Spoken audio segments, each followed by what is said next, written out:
there's a lot of fear that getting mental health treatment is going to carry a stigma with it. What would my pastor know if he found out, or what would mom think? And try to calm them a little bit about that and let them know that it's would your pastor or your mom be upset if you got treated for diabetes? Would that be something that would be a problem? And then I try to let them know that I'm going to ask a lot of questions. There's going to be a lot of information, but it's going to be try to do as painless as possible. We can't say how long it's going to take, and we want to make sure we're not here to fix anybody. We're here to help you and try to, so we try to give them the resources they need to do that. There's two options we have here, and I make sure they know that to start out with. They can do therapy only, or they can do therapy and medication management.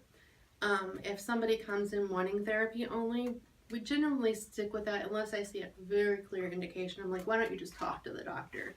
If you don't want to take medication, that's perfectly fine. This is up to you. But once again, it's letting them know this is their choice. Nobody's forcing you to do anything.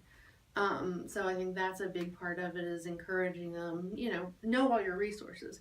And there's like the stigma against psych meds. Oh no, I'm going to be, on a pill. I'm like, well, okay. This typical treatment, you try it for a year to a year and a half, and if you're okay, you can go off of it. These aren't something that you have to stay on for the rest of your life, in most cases.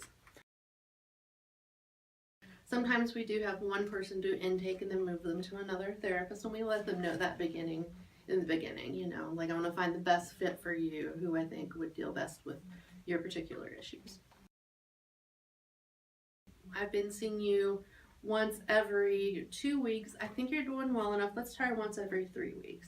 And let them know nothing is carved in stone. We do have an individualized service plan that we do with every client that says what your goals are.